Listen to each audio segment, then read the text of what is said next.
जय Hind. Ambition target study YouTube channel में आप लोगों का स्वागत है और मैं इस वीडियो में आपको विज्ञान का वीवीआई ऑब्जेक्टिव बताने वाला हूं जो आपके परीक्षा में आने वाले हैं। और आप लोग कमर कस लीजिए और अच्छी तरह से जो है आप लोग इसे देख लीजिए, ठीक है। और ये सब का सब जो है ना आपके परीक्षा में जो है आने वाले हैं, तो एकदम आप लोग जो है ना अच्छी तरह से जो है इस वीडियो को अंत तक देखिएगा। और बहुत ही अच्छे अच्छे प्रश्न जो है इसमें तैयार किया गया है। और जैसा कि हम बार बार बोलते हैं कि जो भी हम जो सेट तैयार करते हैं तो हम परीक्षा बेस जो बोर्ड परीक्षा होती है उसी के आधार पर हम जो है क्वेश्चन को तैयार करते हैं, ठीक है। तो ये भी जो है आपके 2011 से 2025 तक जो बोर्ड परीक्षा ने एग्जाम लिया है ना, बिहार बोर्ड ने जो एग्जाम लिया है वही प्रश्न सब ज़्यादा है इसमें, और वही प्रश्न जो है बोर्ड परीक्षा में भी आ रहा है। तो ये रहा आपका बिहार बोर्ड परीक्षा, बिहार बोर्ड मैट्रिक परीक्षा 2026 के लिए महत्वपूर्ण प्रश्नों का भंडार, ठीक है। और इसके बाद आपको जो है ना सब्जेक्टिव भी बताएंगे। तो पहले हम फिजिक्स, केमिस्ट्री, बायोलॉजी का जो है दो मॉडल जो है आपको ऑब्जेक्टिव का बताएंगे, और उसके बाद जो है नेक्स्ट वीडियो में जो है आपको सब्जेक्टिव भी बताया जाएगा, ठीक है। तो चलिए बिना देरी किए हुए अब हम आगे बढ़ रहे हैं। पहला प्रश्न बहुत ही जाना पहचाना प्रश्न लग रहा है, और पहला प्रश्न है परावर्तन के नियम से निर्धारित होता है। प्रश्न नंबर एक का जो है ना आपका ए ऑप्शन सही हो जाएगा, ठीक है। आपतन कोण बराबर परावर्तन कोण सभी लोग जानते हैं, ये कोई नया प्रश्न नहीं है।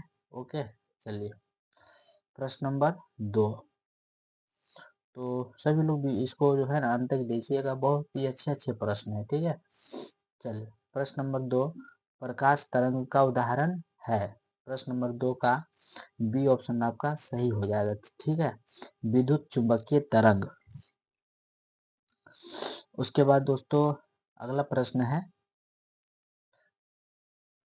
प्रकाश की किरणें गमन करती है, प्रकाश की किरणें गमन करती है सीधी रेखा में, तो ए ऑप्शन सही हो जाएगा। उसके बाद चौथा प्रश्न है तैलीय कागज होता है, तैलीय कागज होता है, 4 का सी ऑप्शन सही हो जाएगा, ठीक है। मतलब उससे क्या होता है कि आधा प्रकाश की किरण पार कर पाता है और आधा नहीं, तो 4 का सी ऑप्शन सही हो जाएगा।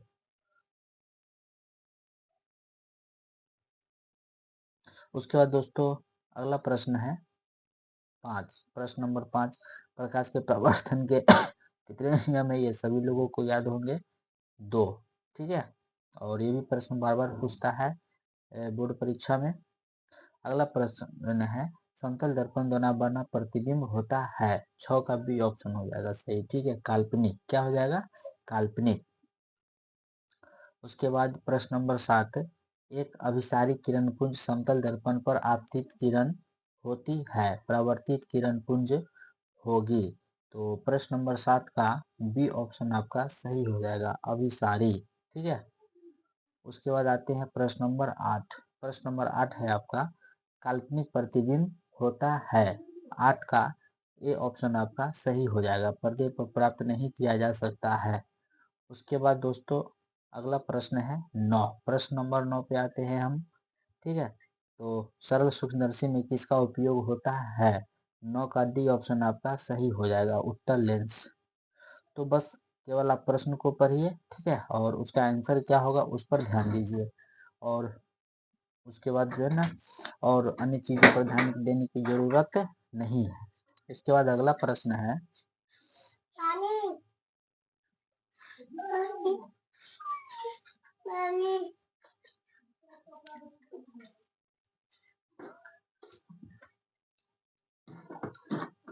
उसके बाद प्रश्न नंबर 10 है हजामत के लिए किस दर्पण का उपयोग किया जाता है, सभी लोग जानते हैं अवतल दर्पण का, ठीक है। जो हजाम भाई लोग जो दुकान में बड़ा सा ऐना जो रखे रहते हैं दाढ़ी और मूछ बनाने के लिए, बाल बनाने के लिए, तो वो अवतल दर्पण होता है, ठीक है, और गाड़ी में उत्तल दर्पण। उसके बाद दोस्तों अगला प्रश्न है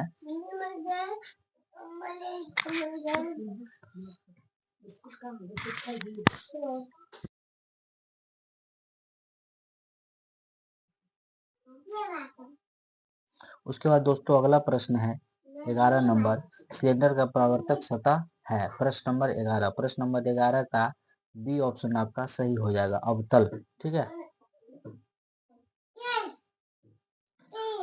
उसके बाद प्रश्न नंबर 12, किस दर्पण का उपयोग मुख्य द्वार के रूप में किया जाता है। प्रश्न नंबर 12 का ए ऑप्शन आपका सही हो जाएगा। ठीक है। उसके बाद अगला प्रश्न है, वस्तु की परिधि के अनुसार दर्पण के सामने रखे गए चित्र की दूरी ज्ञात होती है। तो प्रश्न नंबर 13 का आपका बी ऑप्शन सही हो जाएगा, ऋणात्मक।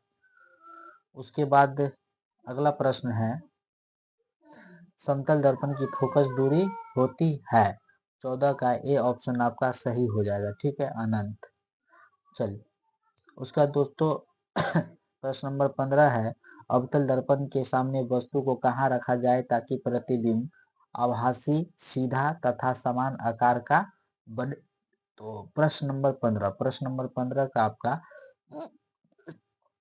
सी ऑप्शन सही हो जाएगा, वक्रता केंद्र पर। उसके बाद अगला प्रश्न है, दाढ़ी बनाने के लिए कौन सा दर्पण उपयुक्त होता है। तो 16 का बी ऑप्शन सही हो जाएगा, अवतल दर्पण।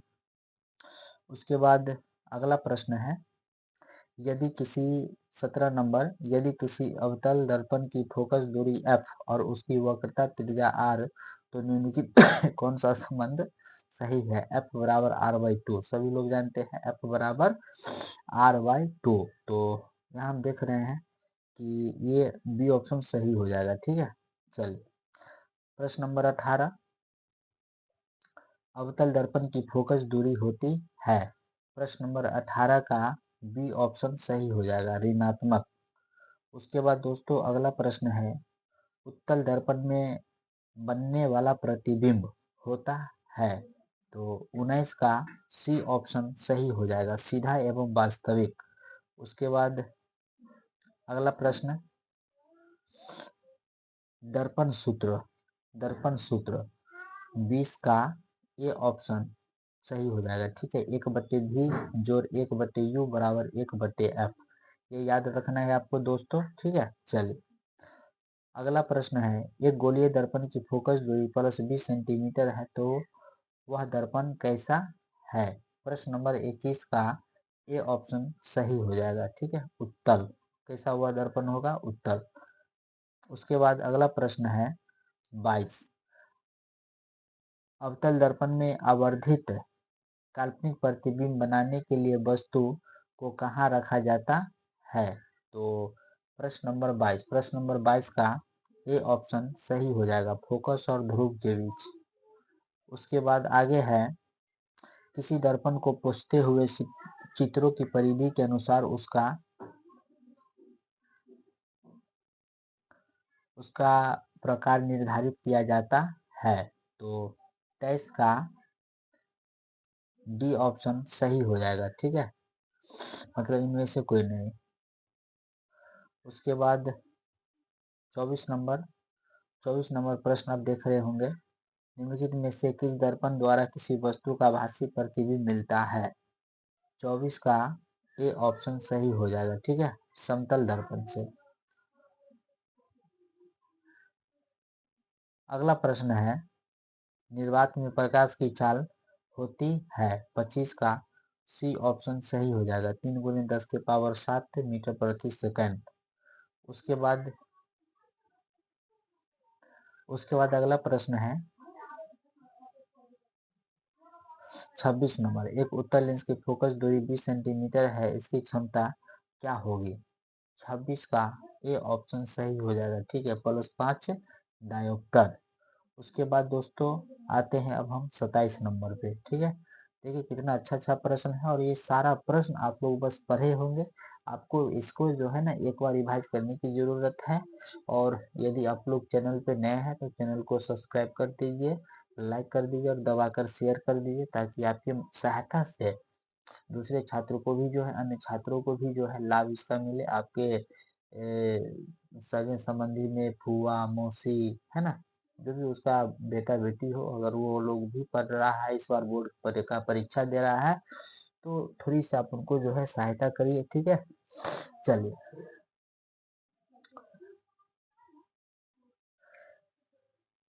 तो दोस्तों अब अगला प्रश्न है 27 नंबर, ठीक है। 27 नंबर, कौन सा लेंस अपसारी लेंस कहलाता है? कौन सा लेंस अपसारी लेंस कहलाता है? 27 का ए ऑप्शन सही हो जाएगा, अवतल लेंस, ठीक है। उसके बाद अगला प्रश्न है, किस रंग की किरणों में अपवर्तन के कारण अधिक विचलन होता है? 28 का ए ऑप्शन सही हो जाएगा, बैंगनी। उसके बाद दोस्तों अगला प्रश्न है, वायु में प्रकाश की चाल निर्वात की अपेक्षा होती है कम। क्या होती है? कम होती है, ठीक है। तो सबसे ज्यादा जो प्रकाश की चाल होती है वह निर्वात में होती है, जहाँ कुछ नहीं है, जिसको हम लोग अंतरिक्ष बोलते हैं, ठीक है। तो 29 का ए ऑप्शन सही हो जाएगा। उसके बाद दोस्तों प्रश्न नंबर 30, प्रकाश की चाल विभिन्न माध्यम में क्या होती है? भिन्न भिन्न होती है, ठीक है, अलग अलग होती है। पानी में प्रकाश की चाल अलग होती है, हवा में अलग होती है, अंतरिक्ष में अलग होती है, सभी लोग जानते हैं। ओके। प्रश्न नंबर 30, तालाब का जल कम गहरा दिखाई देने का कारण क्या है? प्रश्न नंबर 31, 31 का सी ऑप्शन सही हो जाएगा, ठीक है, प्रकाश के अपवर्तन के कारण। उसके बाद दोस्तों अगला प्रश्न है, यहाँ तो ऑप्शन नहीं लिखा हुआ, चलिए इसको छोड़ देते हैं। चलिए आते हैं अब हम लोग प्रश्न नंबर 33। प्रश्न नंबर 33 आप देख रहे होंगे, अवतल लेंस का आवर्धन m बराबर होता है। 33 का डी ऑप्शन सही हो जाएगा, v बट्टे u।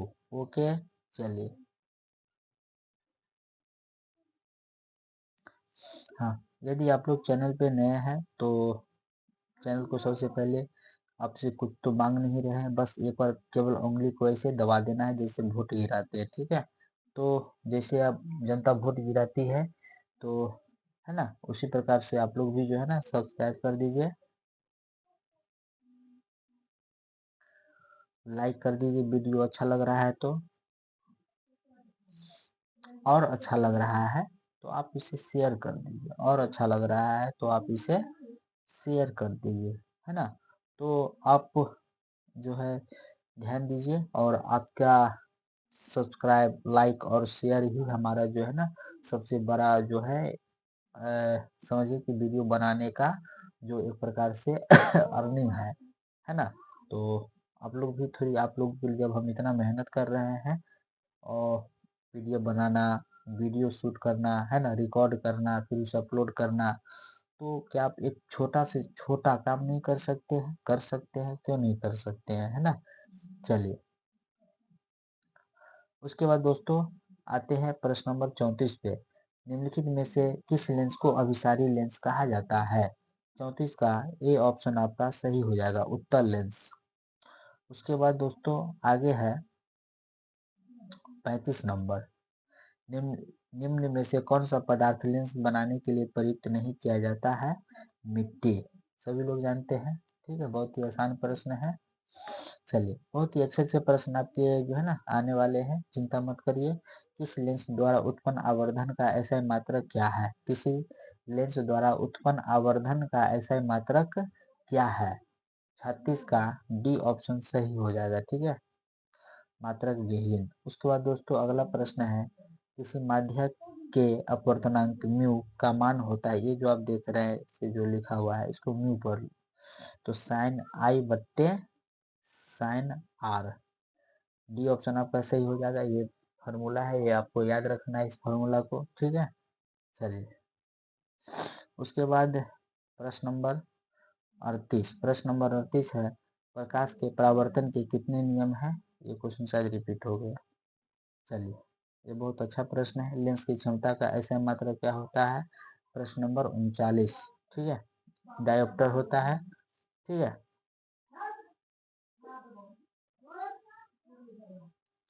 तो क्योंकि इनमें तो है नहीं तो ये ऑप्शन हो जाएगा, ठीक है, इनमें से कोई नहीं। उसके बाद अगला प्रश्न है, हीरे का अपवर्तनांक कितना है? हीरे का अपवर्तनांक कितना है? 40 का डी ऑप्शन, 2.24, ठीक है। तो इसे आप अच्छी तरह जो याद कर लेंगे और बहुत ही अच्छे अच्छे प्रश्न है, ठीक है। प्रश्न ही क्या कहे आप इसे, यहाँ तो प्रश्नों का भंडार है भाई, बस केवल आपको पढ़ने की जरूरत है ना। चलिए अब इसके आते हैं फिजिक्स के मॉडल सेट 2 पर, ठीक है। कुछ प्रश्न यहाँ भी जो है ना फिजिक्स का जो है रखा गया है, फिजिक्स का ही मॉडल 2 है, ठीक है। कुछ प्रश्न यहाँ भी जो है रखा गया है। तो चलिए आगे प्रश्न बताने से पहले यदि चैनल पे आप लोग नए हैं तो सब्सक्राइब कर दीजिए, लाइक कर दीजिए और वीडियो को अच्छा लगे तो शेयर कर दीजिए, ओके। चलिए अब हम आते हैं पॉइंट पे। चलिए तो क्योंकि समय कम है, काम ज़्यादा करना है, तो जल्दी जल्दी अब आपको हम क्वेश्चन पहले बता दें, ठीक है। तो उसके बाद तो जो है बातचीत होती ही रहेगी, ओके। चलिए तो पहला प्रश्न है, निम्न में से किस लेंस की फोकस दूरी धनात्मक होती है? तो पहला का भी ऑप्शन आपका सही हो जाएगा, उत्तल लेंस। उसके बाद दोस्तों अगला प्रश्न है,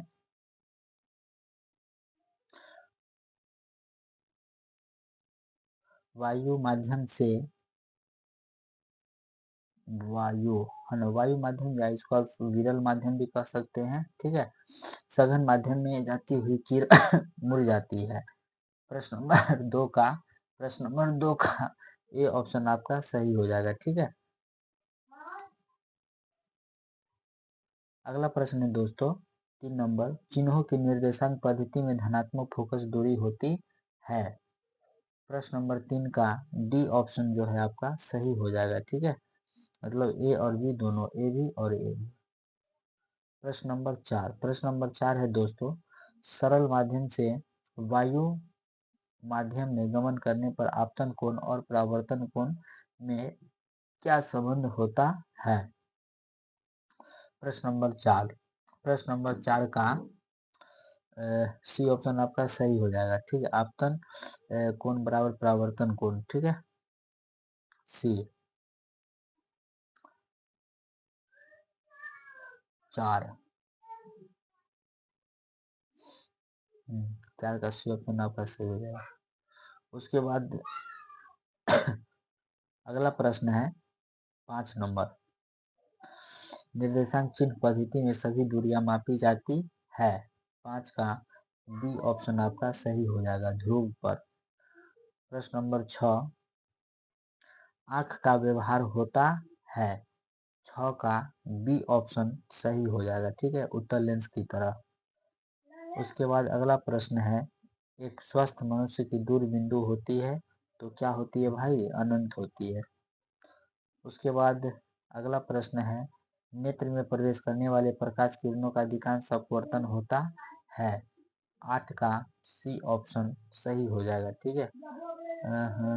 गड़बड़ हो गया भाई सी ऑप्शन। चलिए प्रश्न नंबर 9, मानव नेत्र के लिए दृष्टि का अस्तित्व होता है। तो 9 का बी ऑप्शन आपका सही हो जाएगा, ठीक है, मतलब 1 सेकंड का 16वां भाग जो होता है तो उतनी देर तक हमारे आंख पर प्रतिबिंब बना रहता है, ठीक है, नजर हटाने के बाद भी। प्रश्न नंबर आते हैं अब हम लोग 10 पे, ठीक है। चलिए, किसी वस्तु का प्रतिबिंब कहाँ बनता है और वह है? तो 10 का बी ऑप्शन सही हो जाएगा, ठीक है, रेटिना। उसके बाद अगला प्रश्न है, किस लेंस का उपयोग दीर्घ दृष्टि दोष को संशोधित मतलब दूर करने के लिए किया जाता है? तो 11 का बी ऑप्शन सही हो जाएगा, ठीक है, उत्तल लेंस।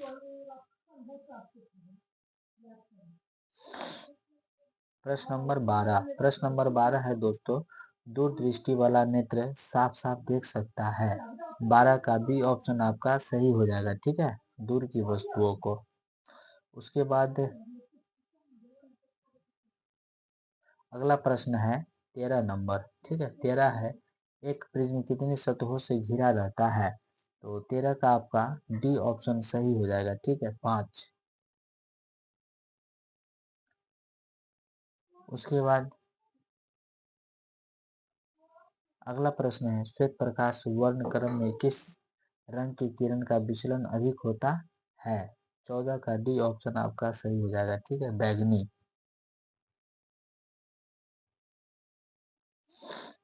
चलिए, उसके बाद 14 हो गया।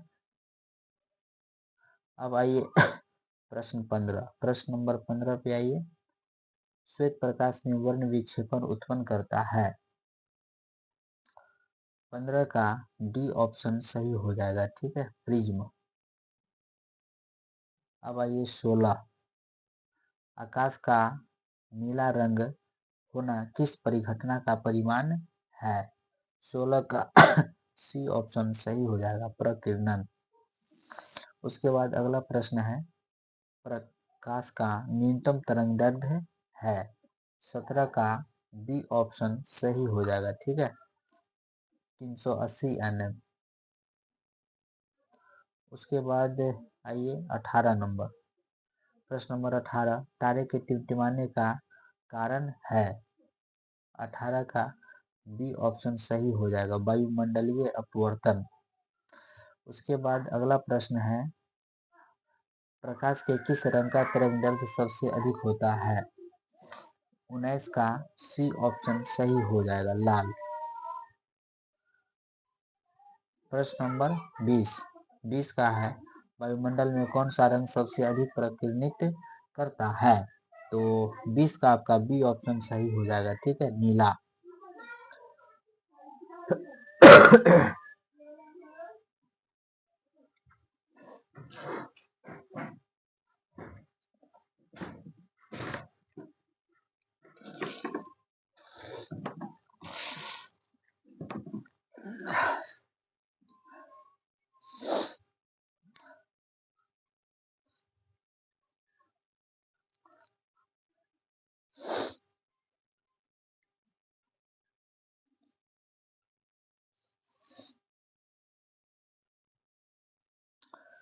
हाँ, उसके बाद 20 नंबर हो गया क्या? वायुमंडल में कौन सा रंग सबसे अधिक प्रकीर्णित करता है? तो 20 का आपका बी ऑप्शन सही हो जाएगा। ठीक है, नीला।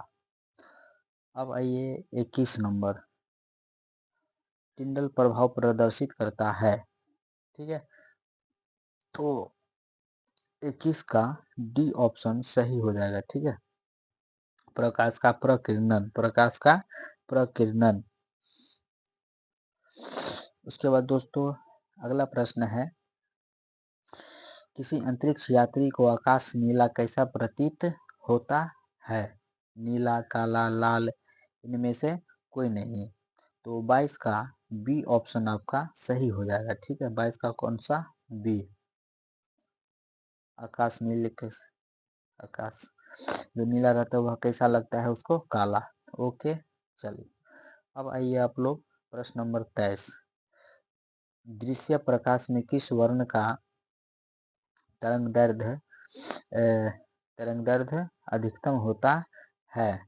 तो 23 का बी ऑप्शन आपका सही हो जाएगा। ठीक है, लाल।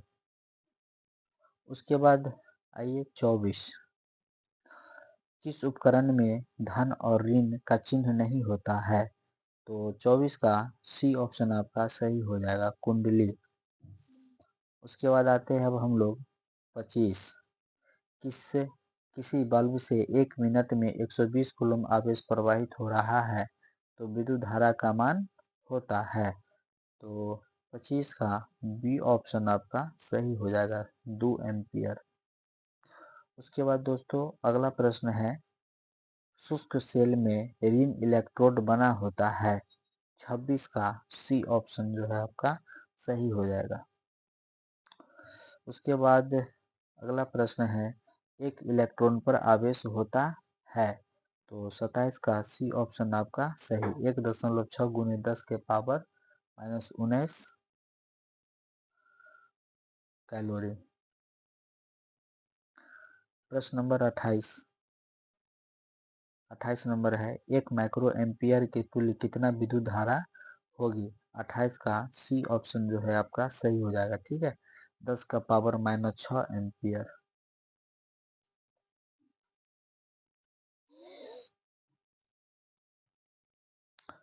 चलिए,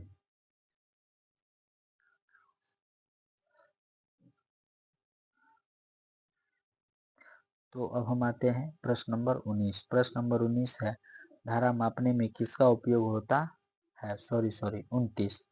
तो 29 का एमीटर, ठीक है, एमीटर हो जाएगा। तो आप इसे अच्छी तरह जो है याद करते जाइए, ठीक है। अब आइए 29 नंबर प्रश्न। जब किसी चालक से विद्युत धारा पर बहती है तो गतिशील कण होते हैं, ठीक है। तो 30 का प्रश्न नंबर 30 का डी ऑप्शन आपका सही हो जाएगा, इलेक्ट्रॉन। अगला प्रश्न है,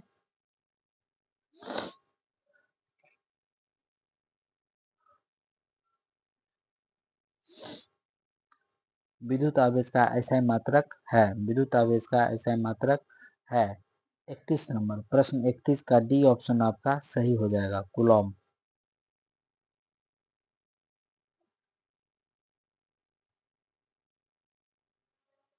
चलिए, उसके बाद अगला प्रश्न है, वोल्टमीटर को विद्युत परिपथ में किस क्रम में जोड़ा जाता है?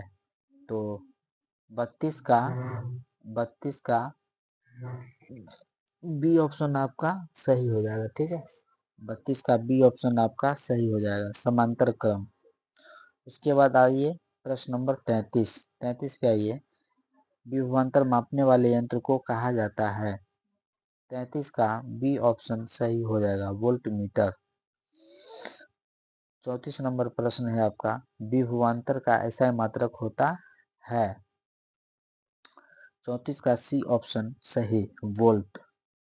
उसके बाद दोस्तों आइए 35 नंबर प्रश्न है आपका, एक एमीटर के 0 तथा 2 एम्पियर अंकों के बीच विभवांतर है।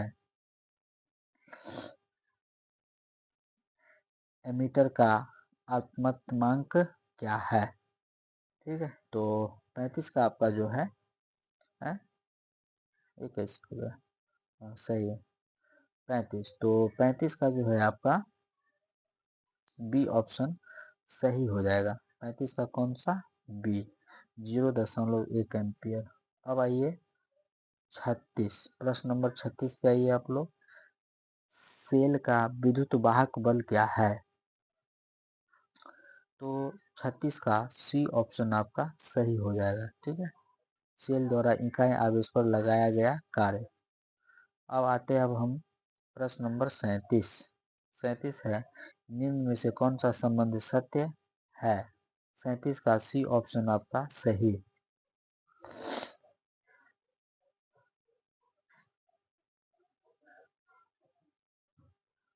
38 नंबर, ओम का नियम है। ओम का नियम है, तो 38 का सी ऑप्शन आपका सही, V = I R²। उसके बाद अब आते हैं हम लोग 39 नंबर, रियोस्टेट का उद्देश्य क्या है? 39 का सी ऑप्शन सही, धारा के परिमाण में वृद्धि या कमी। उसके बाद अगला प्रश्न है 40 नंबर, ठीक है, ताप बढ़ने से चालक का प्रतिरोध होता है। तो 40 का ये ऑप्शन आपका सही हो जाएगा, ठीक है। इसका एक और मॉडल सेट है, तो उसे भी हम लोग देख लेते हैं, ठीक है। इसका 3 मॉडल सेट में जो है तैयार किया हूँ, तो इसे भी आप लोग देख लीजिए। और 3 मॉडल सेट तैयार किए हैं फिजिक्स का, ठीक है। तो आप लोग जो है ना, क्योंकि इसमें चैप्टर भी ज़्यादा है, तो आप लोग सभी ऑब्जेक्टिव को अच्छी तरह जो है पढ़ के जाइएगा, ठीक है। और निश्चित तौर पर पहले भी लड़ा और अभी भी लड़ेगा और आगे भी लड़ेगा, है ना। तो अच्छी तरह से आप लोग पढ़ के जाइए, और यदि चैनल पे आप लोग नए हैं तो चैनल को जो है सब्सक्राइब कर दीजिए, ठीक है। और वीडियो अच्छा लग रहा है लाइक कर दीजिए, और अपने मौसा, फुआ, दीदी, नानी, है ना, तो जो भी वहाँ अपने रिलेशन में जो भी बच्चे पढ़ रहे हैं, तो वहाँ जो है ना, इस वीडियो को आप लोग शेयर ज़रूर कर दीजिए, ताकि आपकी सहायता से जो है किसी को अगर कुछ लाभ मिल रहा है तो ये अच्छी बात है। चलिए,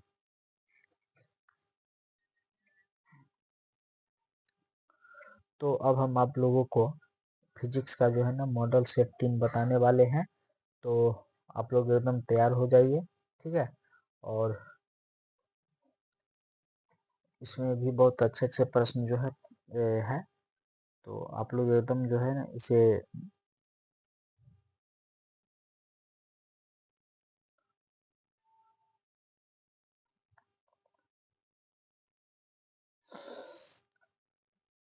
और आप लोगों का सोशल साइंस का कैसा गया पेपर, कमेंट करके आप लोग ज़रूर बताएंगे हमें, ठीक है। और मैंने जो आप लोगों को बताया था ऑब्जेक्टिव सब्जेक्टिव, वह सब मिला या नहीं, तो कमेंट करके आप लोग ज़रूर हमें बताइए, ठीक है।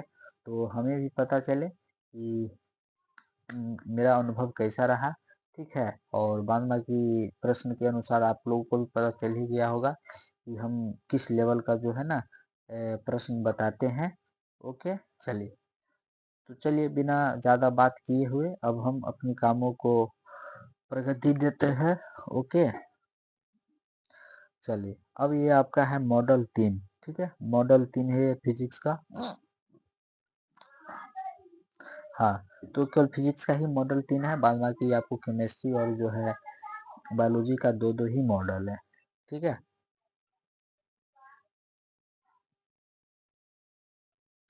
चलिए, तो अगला प्रश्न है, स्पेक्ट्रम के किस रंग के किरण का झुकाव सबसे अधिक होता है? तो पहला का डी ऑप्शन आपका सही हो जाएगा, बैगनी। क्या हो जाएगा भाई? बैगनी हो जाएगा, ठीक है। चलिए,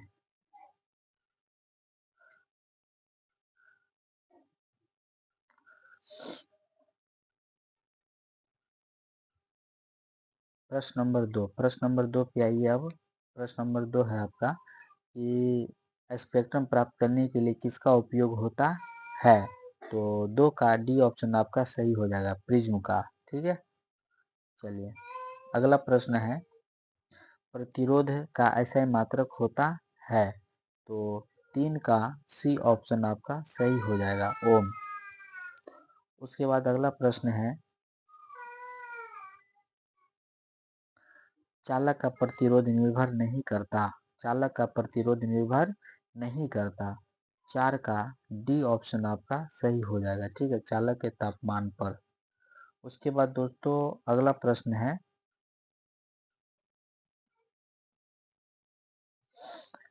आमीटर का प्रतिरोध होता है।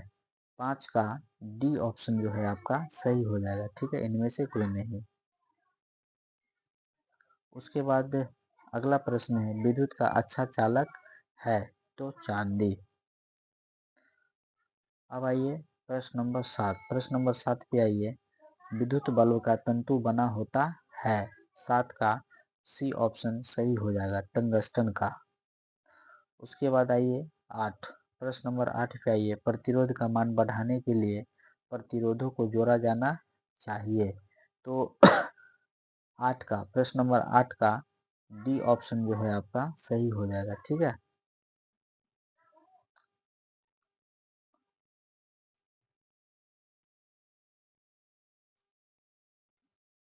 क्वेश्चन पे डाउट लग रहा है, इसको छोड़ दीजिए, ठीक है। गलत नहीं बताएंगे आप लोगों को हम, जो भी बताएंगे सही बताएंगे, कम बताएंगे और अच्छा बताएंगे, ठीक है। चलिए, अगला प्रश्न है दोस्तों, निम्नलिखित में से किस धातु से सोलर सेल बना होता है? 9 का बी ऑप्शन सही हो जाएगा, सिलिकॉन। अब आते हैं प्रश्न नंबर 10। प्रश्न नंबर 10 है, विद्युत प्रतिरोध के कारण चालक में उत्पन्न होता है। 10 का सी ऑप्शन आपका सही हो जाएगा, उष्मीय प्रभाव। ओके, चलिए। अब आइए 11 नंबर, समांतर क्रम में संयोजित प्रतिरोधों की संख्या घटने के उपरांत संयोजित प्रतिरोधों का कुल प्रतिरोध। तो 11, प्रश्न 11 का ये ऑप्शन आपका सही हो जाएगा, ठीक है, बढ़ता है। उसके बाद आइए 12। प्रश्न 12 पे आइए, यदि किसी यदि किसी प्रतिरोध समांतर हो तो उनका समतुल्य प्रतिरोध होगा। 12 का बी ऑप्शन सही, ठीक है, प्रत्येक प्रतिरोध से कम। आइए अब 13 नंबर पे आइए, ऊर्जा का ऐसा ही मात्रक होता है। 13 का बी ऑप्शन आपका सही हो जाएगा, जूल। ऊर्जा का ऐसा मात्रक होता है जूल।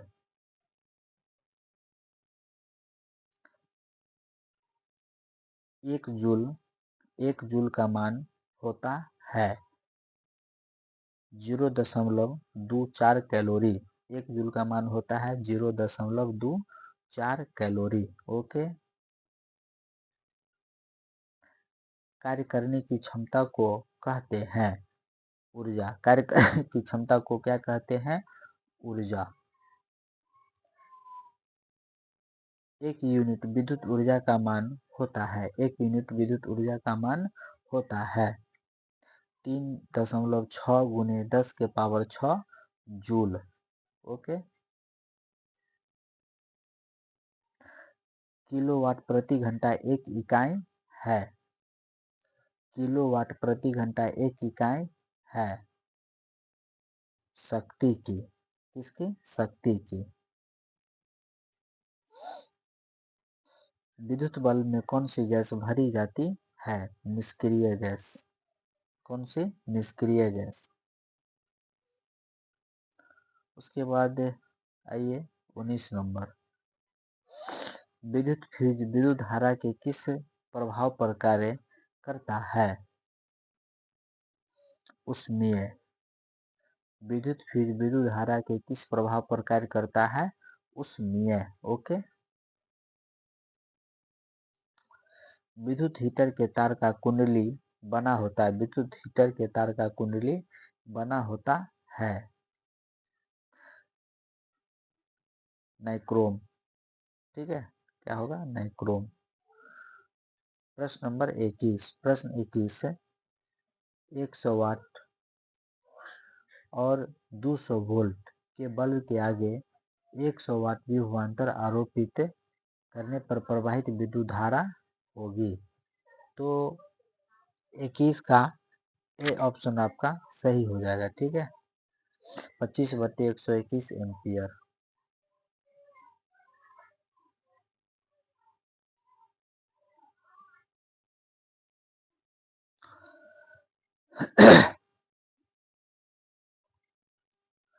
चलिए, अगला प्रश्न है, विद्युत बल्ब के फिलामेंट का पदार्थ बना होता है। 22 का डी ऑप्शन। विद्युत बल्ब के फिलामेंट किस पदार्थ का बना होता है? नाइक्रोम।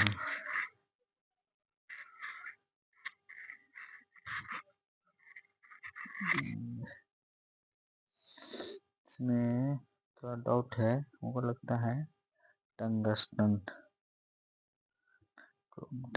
होना चाहिए। ठीक है, चलिए इसको छोड़िए। चलिए, अगला प्रश्न है, निम्न में किसका अर्थ जल होता है? हाइड्री। क्या? हाइड्री। अगला प्रश्न है, निम्नलिखित में कौन सा पद विद्युत परिपथ में विद्युत शक्ति को निरूपित नहीं करता है? 25 का बी ऑप्शन सही हो जाएगा। ठीक है, 25 का कौन सा? बी ऑप्शन आपका सही हो जाएगा, है ना, IR²। उसके बाद अगला प्रश्न है, 1 किलोवाट घंटा निम्नलिखित में से किसके बराबर होता है? तो 26 का सी ऑप्शन आपका सही हो जाएगा, 3.6 गुने 10 के पावर 6 जूल। ओके। चलिए, अब आइए 27 नंबर प्रश्न पर, विद्युत चुंबक बनाने के लिए प्रायः किस प्रकार के छड़ का उपयोग होता है? 27 का सी ऑप्शन आपका सही हो जाएगा। ठीक है, नरम लोहा। उसके बाद दोस्तों अगला प्रश्न है, विद्युत धारा के चुंबकीय प्रभाव की खोज किसने किया था? 28 का बी ऑप्शन आपका सही हो जाएगा, ऑर्स्टेड। अगला प्रश्न है, फ्लेमिंग के बाएं हाथ नियम के बाएं हाथ की तर्जनी संकेत करती है। 29 का सी ऑप्शन सही हो जाएगा, विद्युत चुंबकीय क्षेत्र की दिशा। उसके बाद अगला प्रश्न है, तांबे की तार की एक आयताकार कुंडली किसी चुंबकीय क्षेत्र में घूर्णन गति कर रही है। इस कुंडली में प्रेरित विद्युत धारा किस दिशा में कितने परिमाण के बाद परिवर्तन होता है? 30 का सी ऑप्शन जो है आपका सही हो जाएगा, आधा। उसके बाद 30 नंबर, चुंबकीय फ्लक्स का ऐसा मात्रक। 30 का सी ऑप्शन, वेबर। उसके बाद अगला प्रश्न है, चुंबकीय फ्लक्स का ऐसा मात्रक। अरे तो क्वेश्चन रिपीट हो गया लगता है। अगला प्रश्न है, विद्युत धारा उत्पन्न करने की युक्ति को कहते हैं जनित्र। उसके बाद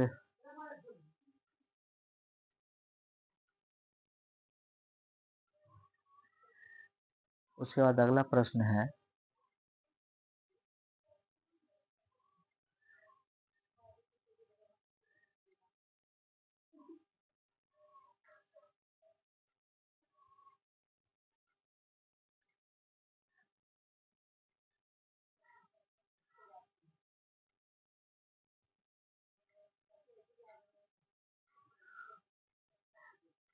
चलिए अगला प्रश्न है, किस युक्ति में विभक्त वलय दिक् परिवर्तन का कार्य करता है? 33 का बी ऑप्शन आपका सही हो जाएगा, ठीक है, विद्युत मोटर। उसके बाद अगला प्रश्न है, डायनेमो यांत्रिक ऊर्जा को किस ऊर्जा में परिवर्तित करता है? 34 का बी ऑप्शन आपका सही हो जाएगा, ठीक है, विद्युत ऊर्जा। उसके बाद अगला प्रश्न है, घरों में विद्युत से दुर्घटना किसके कारण होती है? 35 का बी ऑप्शन आपका सही हो जाएगा, ठीक है, शॉर्ट सर्किट। उसके बाद अगला प्रश्न है, लघु पतन के समय परिपथ में विद्युत धारा का मान होता है? 36 का बी ऑप्शन आपका सही हो जाएगा, ठीक है, बहुत अधिक बढ़ जाता है। उसके बाद अगला प्रश्न है, अतिभार के समय विद्युत परिपथ में विद्युत धारा का मान होता है? 37 का बी ऑप्शन आपका सही, बहुत अधिक बढ़ जाता है। उसके बाद अगला प्रश्न है, लघु पतन के समय परिपथ का प्रतिरोध होता है? 38 का बी ऑप्शन आपका सही हो जाएगा, बहुत कम हो जाता है। उसके बाद अगला प्रश्न है, निम्न में से उत्तम ऊर्जा स्रोत कौन सा है? 39 का डी ऑप्शन सही, बायोगैस।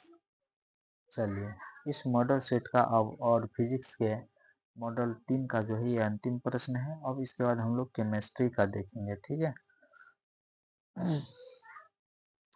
निम्नलिखित में से कौन सा स्वच्छ ऊर्जा स्रोत है? 40 का बी ऑप्शन आपका सही हो जाएगा, प्राकृतिक गैस।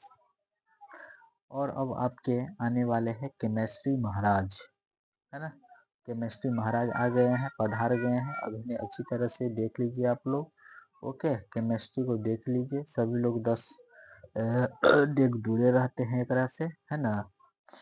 तो कितना अच्छा अच्छा क्वेश्चन आप लोगों को बता रहे हैं, बहुत मेहनत लगता है भाई इसे तैयार करने में, है ना। तो बस आपसे बस एक बार अंगूठा को ऐसे करिए ना जी, ठीक है। एक बार जो है आप लोग चैनल पे नए हैं तो चैनल को जो है सब्सक्राइब कर दीजिए, ठीक है। और वीडियो को जो है लाइक कर दीजिए, ठीक है। और वीडियो अच्छा लग रहा है तो दबा करके जो है ना शेयर कर दीजिए, ठीक है।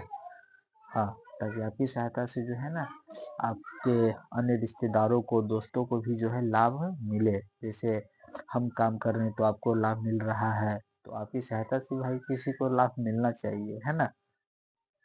चलिए तो अब हम इसका मॉडल 1 पहले देखते हैं, केमिस्ट्री का मॉडल 1, ओके। कोई डाउट?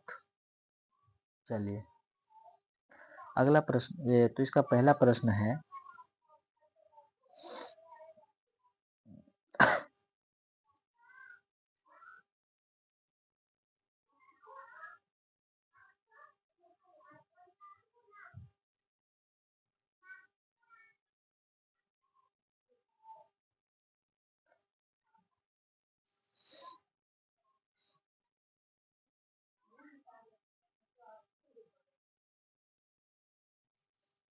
चलिए तो अब हम बिना देरी किए हुए आगे बढ़ते हैं, है ना।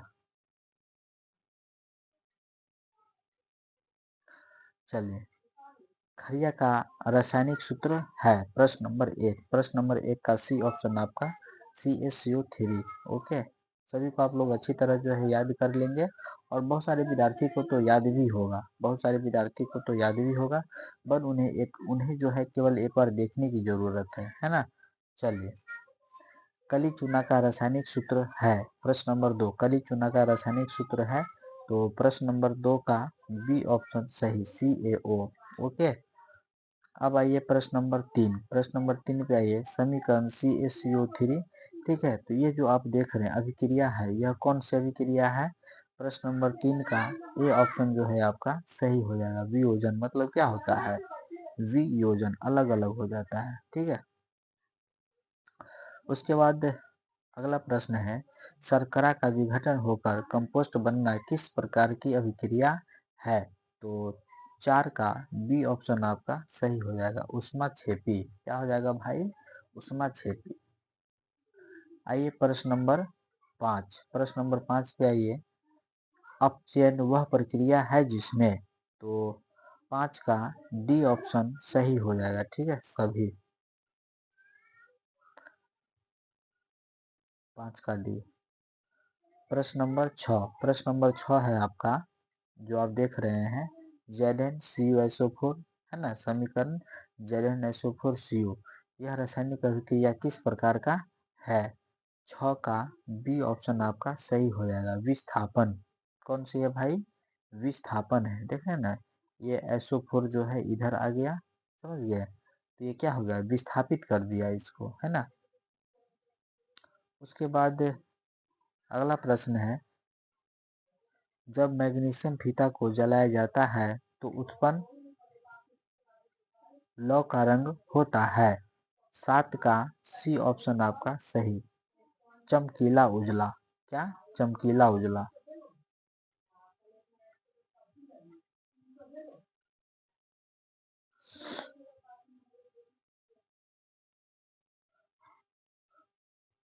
अगला प्रश्न है, रासायनिक अभिक्रिया, प्रश्न नंबर आठ है, रासायनिक अभिक्रिया में भाग लेने वाले पदार्थ को क्या कहा जाता है? प्रश्न नंबर आठ, तो अभिकारक होगा ये। ठीक है, अभिकारक यहाँ पर लिख दिए हैं, कोई दिक्कत नहीं है। प्रश्न नंबर नौ, रासायनिक अभिक्रिया के दौरान किसी पदार्थ में ऑक्सीजन के योग को क्या कहते हैं? 9 का बी ऑप्शन सही हो जाएगा। ठीक है, उपचयन। उसके बाद दोस्तों अगला प्रश्न है, सिल्वर आयोडाइड का रंग कैसा होता है? 10 का बी ऑप्शन सही हो जाएगा। ठीक है, पीला। उसके बाद अगला प्रश्न है, जल के एक अणु में हाइड्रोजन एवं ऑक्सीजन के परमाणुओं की संख्या का अनुपात क्या है? तो 11, प्रश्न नंबर 11 का बी ऑप्शन आपका सही हो जाएगा। ठीक है, 2.2:1। उसके बाद आइए 12 नंबर प्रश्न, श्वसन किस प्रकार की रासायनिक अभिक्रिया है? तो 12 का सी ऑप्शन आपका सही हो जाएगा। ठीक है, उपचयन। अगला प्रश्न है, कौन सा पदार्थ लाल लिटमस पत्र को नीला कर देता है? क्षार। क्या? क्षार। उसके बाद अगला प्रश्न, निम्नलिखित में कौन प्राकृतिक सूचक है? प्राकृतिक सूचक है हल्दी।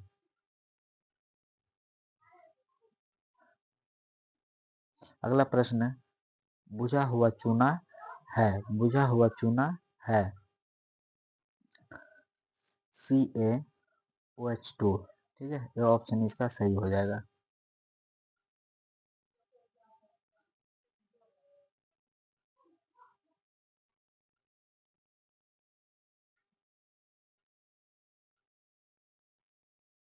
चलिए, उसका बाद अगला प्रश्न है, जल में घुलनशील भस्म कहलाता है। 16 का बी ऑप्शन आपका सही हो जाएगा। ठीक है, क्षार। उसके बाद अगला प्रश्न है, अमोनियम क्लोराइड का जलीय विलयन होता है। अमोनियम क्लोराइड का जलीय विलयन होता है। 16 का बी ऑप्शन सही हो जाएगा, उदासीन। अगला प्रश्न, निम्नलिखित में से कौन सा आयन लाल लिटमस को नीला कर देता है। 17 का ए ऑप्शन आपका सही हो जाएगा। ठीक है, H+। उसके बाद आइए 18 नंबर, निम्नलिखित यौगिकों में कौन दुर्बल अम्ल है। 18 का बी ऑप्शन सही हो जाएगा। ठीक है, CH3COOH, यहाँ CH3 होगा।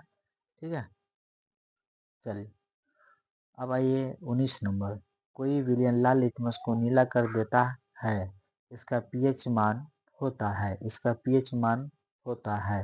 19 का बी ऑप्शन सही हो जाएगा। ठीक है, 10। अगला प्रश्न है, ऑक्जेलिक अम्ल का प्राकृतिक स्रोत क्या है। ठीक है, 20 का बी ऑप्शन आपका सही हो जाएगा। ठीक है, टमाटर। अगला प्रश्न है, हमारे शरीर का पीएच निम्न में से किस परास के बीच कार्य करता है। प्रश्न नंबर 21। 21 का बी ऑप्शन आपका 7.0 से 7.8। टार्टरिक अम्ल किसमें पाया जाता है। टार्टरिक अम्ल, टार्टरिक अम्ल 22 का टार्टरिक है ना, संतरा। तो जो भी लगभग खाने वाले चीज जो खट्टे होते हैं, तो उसे जो है ना, उसमें अम्ल पाया जाता है। ठीक है, चलिए उसके बाद दोस्तों अगला प्रश्न है, अम्लीय विलयन का पीएच मान होता है। अम्लीय विलयन का पीएच मान होता है।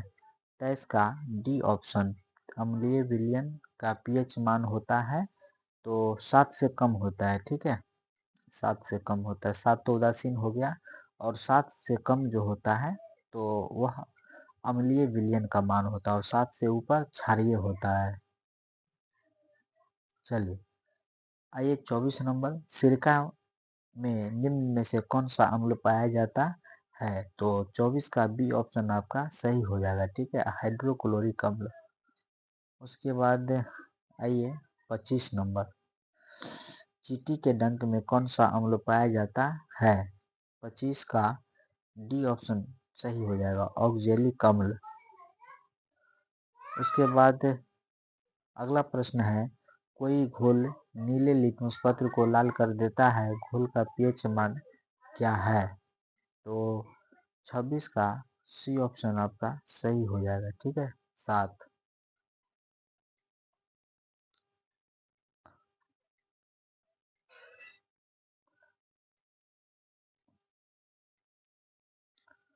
उसके बाद आगे है, निम्न में से पीएच कौन सा मान क्षारीय विलयन का मान होगा।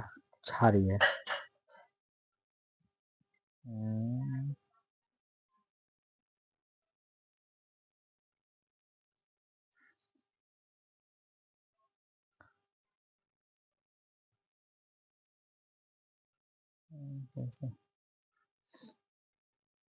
मॉडल 2 है ना।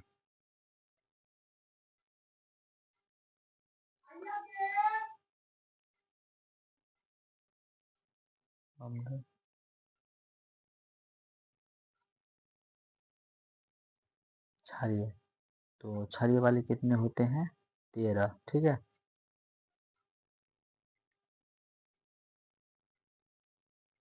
उसके बाद अगला प्रश्न है, कोई भी उदासीन विलयन का पीएच मान, उदासीन विलयन का पीएच मान कितना होता है। 7 44। चलिए आगे है शुद्ध जल का पीएच मान 29 नंबर। शुद्ध जल का पीएच मान कितना होता है? 7। उसके बाद दोस्तों आगे है निम्नलिखित में से किसके द्वारा औद्योगिक क्षेत्र में अम्ल की वर्षा होती है? 30 का अम्ल की वर्षा होती है द्वारा औद्योगिक क्षेत्र में अम्ल की वर्षा होती है तो CO2 कार्बन डाइऑक्साइड। उसके बाद अगला प्रश्न है निम्नलिखित में से किसके द्वारा औद्योगिक क्षेत्र में अम्ल की वर्षा? ये तो हो गया विरंजक चूर्ण। विरंजक चूर्ण का रासायनिक सूत्र 32 का बी ऑप्शन आपका सही हो जाएगा CaOCl2। ठीक है। चलिए संगमरमर का रासायनिक सूत्र प्रश्न नंबर 33 का आपका संगमरमर का रासायनिक सूत्र है ना CaCO3। तो इसे आपको याद करना है। लवण आपको इसमें से है ना लवण ढूंढना है। ठीक है। तो हाइड्रोक्लोरिक अम्ल ये तो अम्ल हो गया। लवण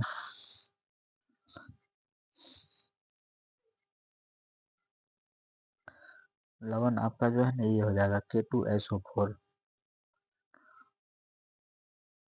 नीला थोथा का रासायनिक सूत्र ठीक है 35 का बी ऑप्शन आपका सही CuSO4 into 5H2O।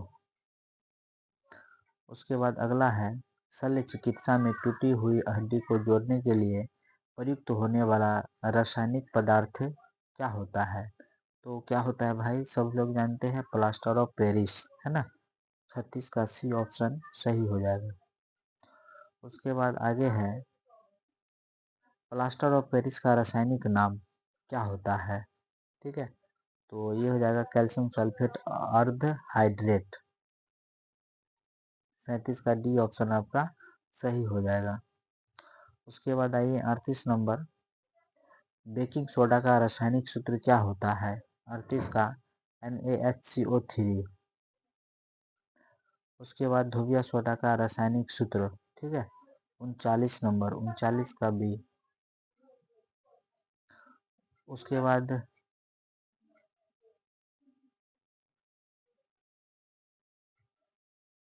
40 number plaster of Paris का रासायनिक सूत्र 40 का बी ऑप्शन आपका CaSO4 1/2 1/2 H2O। ठीक है। चलिए अब ये रहा आपका सेट 2। ठीक है। मॉडल ये खत्म हो गया। ठीक है। फिजिक्स का 3 ठो बताएं। फिजिक्स का कितना बताएं? 3 सेट बताएं। और केमिस्ट्री का 1 हो गया। अब ये दूसरा हो रहा है। ठीक है। तो देखिए एक दिन में जो है 1 साल की पढ़ाई को 2 घंटा में कंप्लीट करना है। ठीक है। 2 साल तक हम लोग पढ़ते तब जाकर के सभी बुक का जो है हम लोग ऑब्जेक्टिव जो है कंप्लीट करते हैं। और यहाँ देखिए 2 घंटा में उसे अब बताया जा रहा है। समझ लीजिए कि आपने जो 1 साल तक पढ़ाई किया अब उसका रिजल्ट आपको जो है 3 घंटा में देना है। ठीक है। तो जो लोग चैनल पे नए हैं चैनल को सब्सक्राइब कर दीजिए लाइक कर दीजिए और वीडियो अच्छा लग रहा है तो दबा करके जो है शेयर कर दीजिए। ठीक है। चलिए अब इसके बाद जो है ना बायोलॉजी का भी 2 मॉडल है उसे भी अब हम लोग देख लेंगे। और इसके बाद जो है नेक्स्ट वीडियो में सब्जेक्टिव देख लेंगे। ओके। चलिए चलिए तो बिना बात किए हुए अब हम आगे बढ़ते हैं क्योंकि अब जल्दी इसे खत्म भी करना है ना। चलिए सोडा एस का रासायनिक सूत्र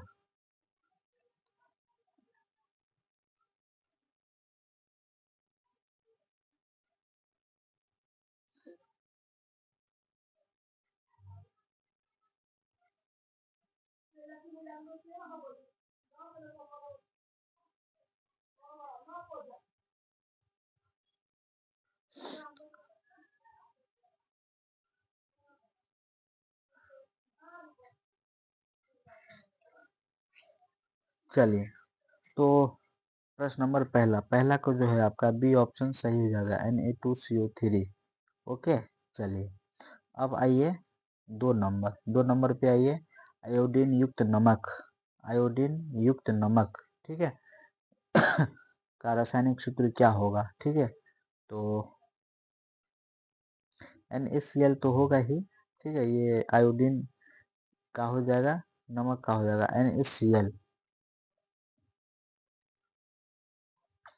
दोनों में देखना पड़ेगा कौन होगा, ठीक है, चलिए इसको छोड़िए।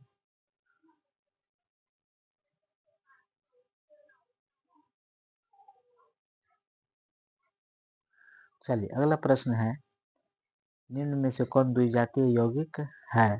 तो 3 का डी ऑप्शन आपका सही हो जाएगा, ठीक है, 3 का कौन सा, प्लास्टर ऑफ पेरिस। उसके बाद दोस्तों अगला प्रश्न है, निम्नलिखित में से कौन उपधातु है। 4 का डी ऑप्शन आपका सही हो जाएगा, ठीक है, उपधातु। उसके बाद अगला है, किस धातु का गलनांक सबसे कम होता है। 5 का बी ऑप्शन आपका सही हो जाएगा, 5 का कौन सा, बी ऑप्शन।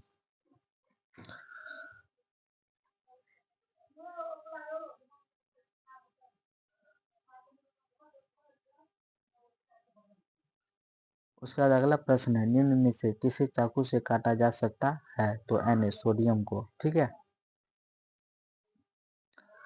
उसके बाद अगला प्रश्न है, निम्न में से कौन सी अधातु विद्युत का सुचालक होती है। तो कौन सी होती है, ग्रेफाइट। उसके बाद अगला प्रश्न है, कौन सा धातु कमरे के ताप पर द्रव होता है। तो 8 का ए ऑप्शन आपका सही हो जाएगा, ठीक है, 8 का ए। उसके बाद दोस्तों आते हैं प्रश्न नंबर 9। प्रश्न नंबर 9 है आपका, निम्न में से किस धातु को केरोसिन तेल में डुबोकर रखा जाता है। 9 का बी ऑप्शन आपका सही हो जाएगा, सोडियम। उसके बाद अगला प्रश्न है, सबसे कठोर प्राकृतिक पदार्थ कौन है। तो हीरा, कौन सी है, हीरा। उसके बाद अगला प्रश्न है, निम्नलिखित में से कौन विद्युत का सुचालक है। तो 11 का जो है आपका सी ऑप्शन सही हो जाएगा, ठीक है। निम्नलिखित में से कौन विद्युत का सुचालक है। हाँ तो ग्रेफाइट हो जाएगा, अधातु होते हुए भी। ड्यूरालुमीन किस धातु का मिश्र धातु है। 12 का सी ऑप्शन आपका सही हो जाएगा, क्या, 12 का सी।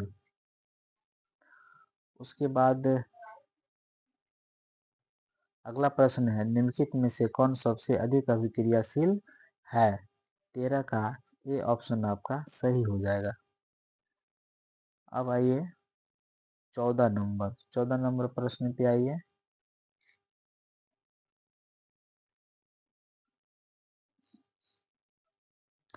एक्वारेजिया मिश्रण में HCl और HNO3 का अनुपात होता है। 14 का ए ऑप्शन 3:1। अब आइए प्रश्न नंबर 15, वह धातु जो सिर्फ अम्लराज में अम्ल राज्य में घुलता है वह है। 15 का बी ऑप्शन सही हो जाएगा। अगला प्रश्न है, थोड़ा ज़्यादा लंबा है लेकिन है बहुत आसान। कोई धातु ऑक्सीजन के साथ अभिक्रिया कर उच्च गलनांक वाला यौगिक बनाता है। यह यौगिक जल में विलेय है।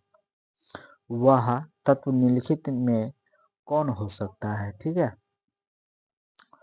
तो 16, प्रश्न नंबर 16 का आपका सी ऑप्शन जो है सही हो जाएगा, ठीक है, 16 का कौन, सी ऑप्शन। उसके बाद दोस्तों आते हैं यहाँ, हाँ ये परमाणु संख्या वाला भी प्रश्न बार बार पूछता है दोस्तों, तो आप लोग ज़्यादा नहीं, मतलब जिसका परमाणु संख्या जो है ना, जैसे हाइड्रोजन 1 से शुरू होता है, तो 1 से लेकर के आप लोग अगर यदि 50 तक कंठस्थ कर लेंगे ना, तो आसानी से जो है आपके 4-5 नंबर इससे आ जाएंगे, ठीक है। तो यहाँ अभी 17 का जो है ना आपका सी नंबर सही हो जाएगा।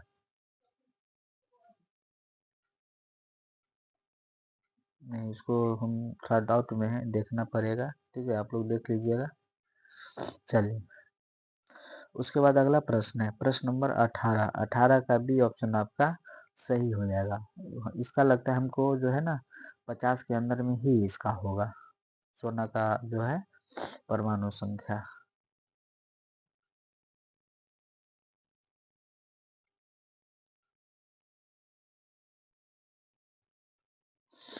सही है इसका, ठीक है, यही होगा, थोड़ा हम ही कंफ्यूज हो गए थे। उसके बाद प्रश्न नंबर 18, तो 18 का आपका जो है ना बी ऑप्शन सही हो जाएगा। 18 का कौन सा? B option. उसके बाद आइए 19 नंबर प्रश्न पर, तो सोडियम फॉस्फेट का अणुसूत्र होता है, ठीक है, तो 19 का आपका जो है बी ऑप्शन Na3PO4।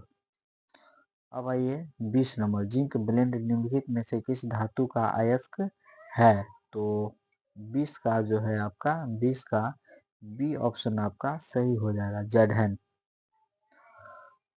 उसके बाद मालाकाइट किस धातु का अयस्क है?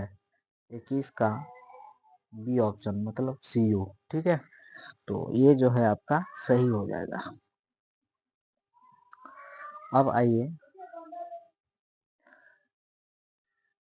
22 नंबर, शुद्ध सोना को व्यक्त किया जाता है भाई तो 24 कैरेट।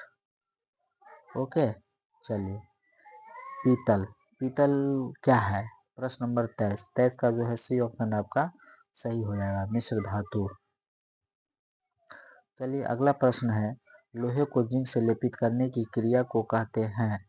24 का बी ऑप्शन सही हो जाएगा, धातुकरण। अगला प्रश्न है, निम्नलिखित में से कौन सी धातु सर्वाधिक तन्य है? तो सोना। और सबसे ज्यादा विद्युत का सुचालक तो चांदी, ठीक है, तो ये दो चीज आपको याद रखना है।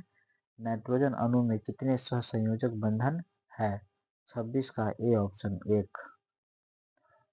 उसके बाद अगला प्रश्न है, निम्न में कौन कार्बन का अपरूप है? तो 27 का डी, कार्बन का अपरूप ग्रेफाइट है, हीरा, फ्लोरीन, हाँ ये सभी है। उसके बाद दोस्तों 28 नंबर है, निम्नलिखित में से सहसंयोजी यौगिक है? तो 28 का ए CH4। उसके बाद आइए 29 नंबर, कौन सा हाइड्रोकार्बन सबसे सरल यौगिक है? तो 29 का ए ऑप्शन आपका सही, मीथेन। अगला प्रश्न, ईथेन के एक अणु में कितने सहसंयोजक बंध होते हैं? 30 का डी ऑप्शन आपका सही, ठीक है। उसके बाद अगला प्रश्न है, कार्बन हाइड्रोजन से संयोग कर सकता है? 31 का बी ऑप्शन सही, हाइड्रोकार्बन। उसके बाद अगला प्रश्न है, कार्बन के कितने अपरूप है? ग्रेफाइट और हीरा। उसके बाद दोस्तों अगला प्रश्न है, नाइट्रोजन के एक अणु में दो परमाणुओं के बीच कितने बंध होते हैं? 33 का, प्रश्न नंबर 33 का सी ऑप्शन जो है सही, 3। उसके बाद अगला प्रश्न है, सिंगल बॉन्ड OH का क्रियाशील मूलक है? 34 होगा यहाँ पे, 34 का सी ऑप्शन आपका एल्कोहल। अगला प्रश्न है, एल्किन श्रेणी के सदस्यों का सामान्य सूत्र होता है? तो 35 का सी ऑप्शन CnH2n-2। बहुत ही महत्वपूर्ण प्रश्न है, अच्छी तरह इसे याद कर लेंगे आप लोग। ओके, चलिए आइए 36 नंबर, सिंगल बॉन्ड, इसको एकल बंधन, ये जो आप देख रहे हैं सी डबल, माइनस मत पढ़ना आप लोग इसे, इसको सिंगल बॉन्ड पढ़ेंगे, ठीक है, एकल बंध अभिक्रियाशील मूलक को कहते हैं? तो 36 का सी ऑप्शन आपका सही, अम्ल। उसके बाद अगला प्रश्न है, प्रोपेन का आणविक सूत्र C3H8 है? तो 37 का डी ऑप्शन आपका 10 सहसंयोजक बंध। उसके बाद अगला प्रश्न है, एथेनॉल का क्रियाशील मूलक है? 38, 38 का ए ऑप्शन आपका सही, सिंगल बॉन्ड OH। उसके बाद आइए 39 नंबर, ब्यूटेन के कितने समायवी संभव है? 39 का बी ऑप्शन सही, 2। चलिए, अब ये अंतिम है इसका, है ना, जो केमिस्ट्री का जो मॉडल पेपर जो 2 है उसका ये अंतिम है। ठीक है, केमिस्ट्री का ये मॉडल पेपर क्या है? मॉडल 2 है ये। अब ये इसका अंतिम प्रश्न है। ठीक है, तो 40 का ये ऑप्शन आपका सही हो जाएगा। ठीक है, अब आते हैं बायोलॉजी। बस इसमें 2 ही सेट है, ये तो बहुत जल्दी खत्म हो जाएगा। ठीक है, और ये बायोलॉजी है आपका, देख लीजिए बायोलॉजी दीवाना को। ठीक है, और ये मॉडल 1 है, इसका सेट 1 है। तो चलिए, अब इसी से हम लोग जो है ना इसे अंत करेंगे। तो प्रश्न नंबर 1 आप देख रहे हैं आप अपने मोबाइल के स्क्रीन पर। ठीक है,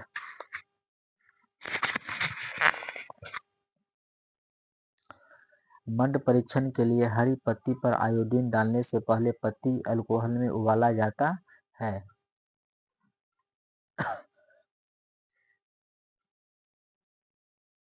हम्म, तो इसका जो है ना आपका डी ऑप्शन सही हो जाएगा। ठीक है, डी ऑप्शन। चलिए, अगला प्रश्न है, स्लाइड को सर्वप्रथम कंपाउंड माइक्रोस्कोप से देखा जाता है। 2 का बी ऑप्शन, 10 गुना पर देखा जाता है। ठीक है, चलिए, आइए प्रश्न नंबर 3 है आपका, ग्लूकोज के एक अणु में ऑक्सीजन के कितने परमाणु होते हैं? 3 का बी ऑप्शन सही, 6। उसके बाद दांत को साफ करने के लिए दंत मंजन प्रायः क्या होते हैं? क्षारीय होते हैं। क्या होते हैं भाई? क्षारीय होते हैं। ठीक है, तो 4 का ये ऑप्शन सही हो जाएगा। उसके बाद सभी हरे पौधे होते हैं स्वपोषी।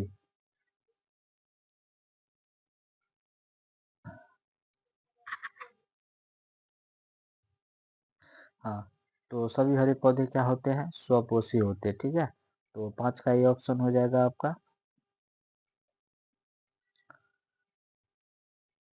6, निम्नलिखित में से कौन एक उभयलिंगी जंतु है? उभयलिंगी जंतु है।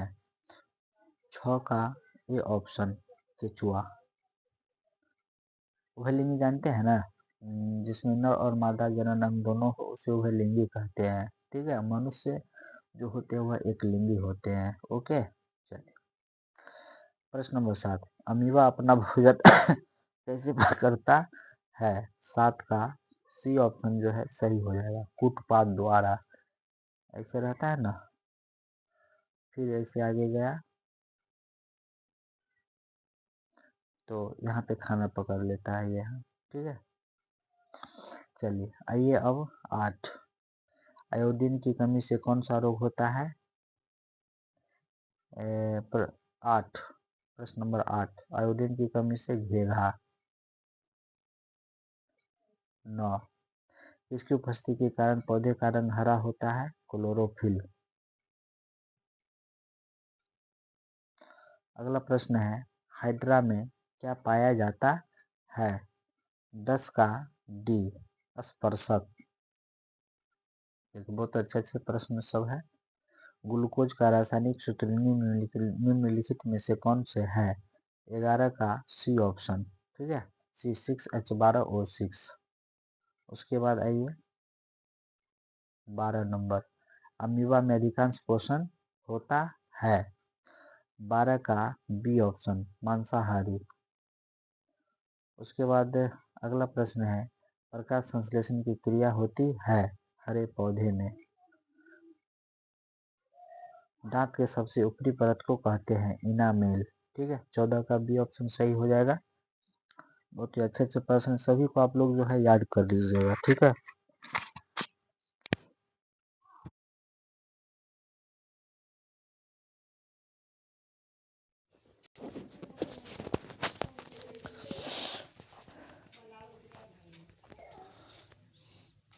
चलिए 15, मानव आहार नाल का सबसे लंबा भाग, मानव आहार नाल का सबसे लंबा भाग, बी ऑप्शन सही, छोटी आंत। 16 पे आइए। मैग्नीशियम पाया जाता है, ए मैग्नीशियम पाया जाता है, क्लोरोफिल में थोड़े होगा। ठीक है, थोड़ा डाउट है, इसको छोड़ देते हैं।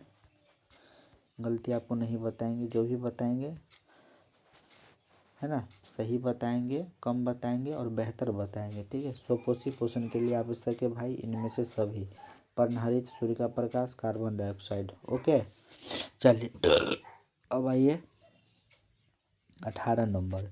न्यूक्लियस शब्द किनके द्वारा दी गई? 18 का ए ऑप्शन सही, रॉबर्ट ब्राउन। उसके बाद अगला प्रश्न है, पौधे में भोजन किस रूप में जमा होता है? तो स्टार्च के रूप में। किसके रूप में?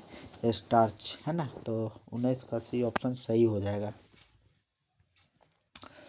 उसके बाद अगला प्रश्न है, पौधों व पशुओं के कोशिकाओं का वैज्ञानिक अध्ययन क्या कहलाता है? 20 का बी ऑप्शन, कोशिका विज्ञान। क्या कहलाता है? कोशिका विज्ञान। उसके बाद अगला प्रश्न है, निम्नलिखित में कौन ट्रिप्सिन एंजाइम का कार्य करता है? 21 का सी ऑप्शन सही, प्रोटीन का पाचन। उसके बाद दोस्तों अगला प्रश्न है, मुख गुहा में आहार का कौन सा भाग पाचन होता है? 22 का बी ऑप्शन सही, कार्बोहाइड्रेट।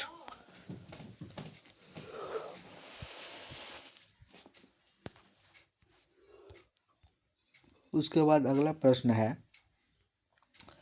स्वपोषी कौन है? स्वपोषी जो अपना भोजन खुद बनाता है, तो अपना भोजन खुद कौन बनाता है? हरे पौधे। उसके बाद अगला प्रश्न है, जीवन की एक महत्वपूर्ण विशेषता है। ठीक है, जीवन की एक महत्वपूर्ण विशेषता है। 24 का बी, वृद्धि। स्वपोषी पोषण होता है किसमें? तो भाई पौधों में। चलिए, गृहिणी भाग है, क्वेश्चन को छोड़िए। चलिए, कौन सा एंजाइम वसा पर कार्य करता है? 27 का सी ऑप्शन। ठीक है, लाइपेज। अगला प्रश्न है, प्रकाश संश्लेषण होता है दिन में। सूर्य जब उगती है तभी जो है ना प्रकाश संश्लेषण की क्रिया होती है। ओके, चलिए अगला प्रश्न है, मृतोपजीवी का उदाहरण है। 29 का बी ऑप्शन सही, गोबर छत्ता। उसके बाद दोस्तों अगला प्रश्न है, पौधे में प्रकाश संश्लेषण का स्थान है। 30 का बी ऑप्शन सही, क्लोरोप्लास्ट। उसके बाद अगला प्रश्न है, भोजन का पाचन कैसी अभिक्रिया है? भोजन का पाचन। 31 का सी ऑप्शन सही। इसमें चलिए अगला प्रश्न है, एक वयस्क मनुष्य के दांत मनुष्य के कितने दांत होते हैं? तो सभी लोग जानते हैं 32।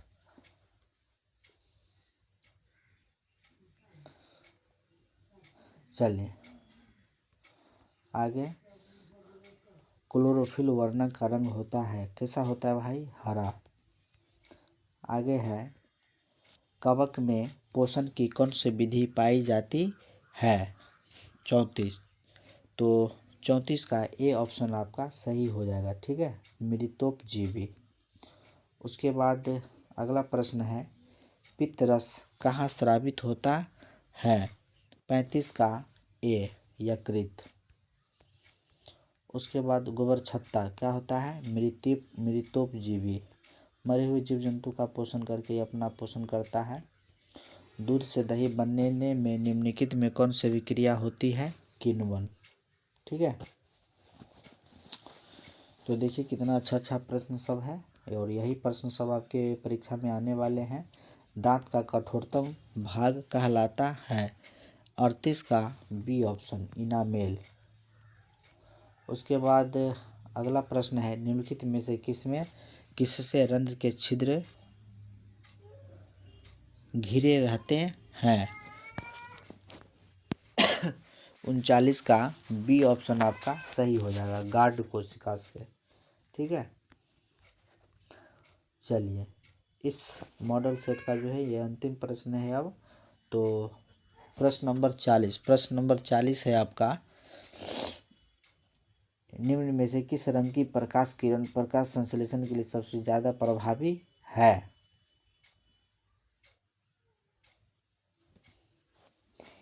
तो प्रश्न नंबर 40 का डी ऑप्शन आपका सही। ठीक है, चलिए अब आते हैं इसके हम मॉडल सेट 2 पर, है ना। ठीक, अब ये जो है आपका अंतिम सेट है। इससे पहले 3 2 5 से 6 सेट लगभग हो गया है ना, और ये 7वां सेट है। अब कैमा सेट है बाबू, ये 7वां सेट है अब आपका। 7 सेट में आपका पूरा साइंस का जो है ख़त्म हो गया। ठीक है, चलिए तो जल्दी जल्दी से भी हम लोग ख़त्म कर लेते हैं, क्योंकि आप लोग को खुद भी पढ़ना होगा अब, है ना। चलिए, तो प्रश्न है आपका, निम्नलिखित में ट्रिप्सिन एंजाइम का कार्य करता है। हाँ,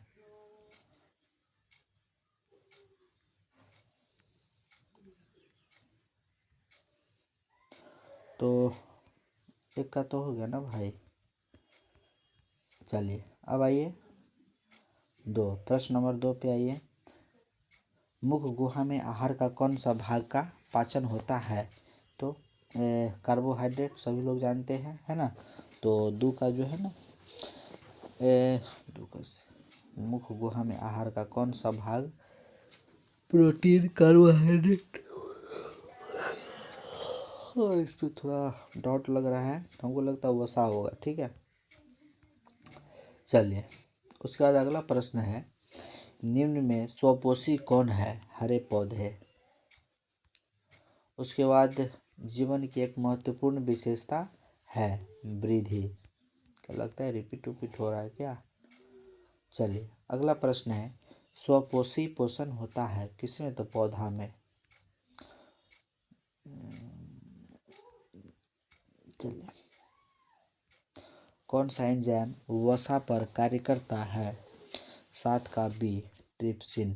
ठीक है, प्रकाश संश्लेषण कब होता है, सॉरी दिन में। आगे है, मृतोपजीवी का उदाहरण है। क्वेश्चन रिपीट हो रहा है लग रहा है। पौधे में प्रकाश संश्लेषण का स्थान होता है माइटोकॉन्ड्रिया, क्लोरोप्लास्ट, मीजोफिल उत्तक होता है। 10 का वही ना बोले, मीजोफिल उत्तक में होता है, लेकिन वो तो है नहीं इसमें। भोजन का पाचन कैसी अभिक्रिया है। 11 का बी। ठीक है, उपचयन। उसके बाद आइए 12, अरे यार कहाँ से रिपीट हो रहा है। क्लोरोफिल वर्णक का रंग क्या होता है, हरा, सभी लोग जानते हैं। चलिए, कवक में पोषण की कौन सी विधि पाई जाती है, मृतोपजीवी। पित्तरस कहाँ स्रावित होता है, 15 का बी पित्तरस है मुख गुहा में, नहीं गलत। गोबर छत्ता क्या है, मृतजीवी। ये भी होबे क्या है, ये भी होबे क्या है, अभी तो यार ये भी हुआ है। चलिए ये नया प्रश्न, पादप में फ्लोएम उत्तरदायी है भोजन का वहन के लिए, संवहन। पत्तियों में गैसों का आदान प्रदान किसके द्वारा होता है, रंध्र। हृदय से रक्त को संपूर्ण शरीर में पंप किया जाता है। 23 नीलय द्वारा। सामान्य सामान्य अनुशीतलन रक्त दाब। 24 का 80 mm। रक्त का कौन सा अवयव रक्तस्राव को रोकने में मदद करता है? प्लेटलेट्स, सभी लोग जानते हैं और अच्छी तरह आप लोग याद भी किए होंगे। यस या नो? यस। स्टोमाटा के खुलने व बंद होने की क्रिया को कौन नियंत्रित करता है? 26 का ए द्वार कोशिकाएं। कौन भाई? द्वार कोशिकाएं। चलिए उसके बाद अगला प्रश्न, निम्न में से सबसे तेज धड़कन किसका होता है? 27 का चूहा का होता है सबसे तेज धड़कन। इससे सामान्य मनुष्य का कितना? 1 मिनट में 72 बार, इसका 90-100 होता होगा। फ्लोएम ऊतक द्वारा कार्बोहाइड्रेट का परिवहन होता है। 28 का डी सुक्रोज के रूप में। उसके बाद अगला है, चालनी नलिकाएं पाई जाती है। 29 का सी फ्लोएम ऊतक। आरबीसी की जीवन अवधि होती है 120। ठीक है। 30 का ए। चलिए अब 10 प्रश्न बचा हुआ है, जल्दी से ख़त्म कर लेते हैं। संवहन ऊतक फ्लोएम हो जाएगा, है ना? है? दोनों हो जाएगा। उसके बाद रक्त क्या है? तो ऊतक। आगे है, मानव हृदय घिरा हुआ है पेरिकार्डियम से। मनुष्य में श्वेत रक्त कोशिकाओं की जीवन अवधि कितनी होती है? 34 का ए ऑप्शन सही, 12 से 20। किसी जीव में हीमोग्लोबिन नहीं होता, किसमें? तो इनमें से क्योंकि तिलचट्टा में होता है लेकिन वो तो है ही नहीं ऑप्शन में।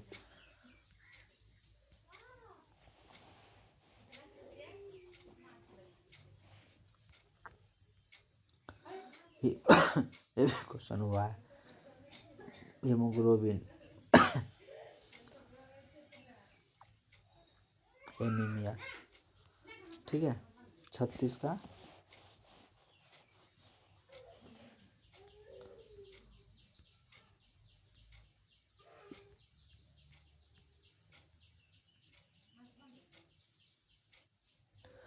गार्ड कोशिका की कौन सी भित्ति मोटी होती है? 38 का ए भीतरी। ऑक्सीजन का वाहक है ना, RBC red blood corpuscles. Cell होगा खाली। पौधे में गैसों का आदान प्रदान किसके द्वारा होता है? पौधे में गैसों का आदान प्रदान रंध्र। ठीक है। तो ये आपके जो है ना जितने भी ऑब्जेक्टिव थे साइंस के वो सब मैंने आपको बता दिया। अब आपका काम है इसको अच्छी तरह से तैयारी करके आपको अच्छे ढंग से जो है परीक्षा देना है और एकदम गर्दा उड़ा के आइए। ठीक है। एकदम कलम तोड़ के लिखिए, सब्जेक्टिव को अच्छी तरह से लिखिए और कुछ समय के बाद शाम में जो है लगभग आपको इसका सब्जेक्टिव भी जो है दे देंगे। जब तक आप लोग ऑब्जेक्टिव को बैठ करके जो है याद करिए। जय हिंद, जय बिहार, जय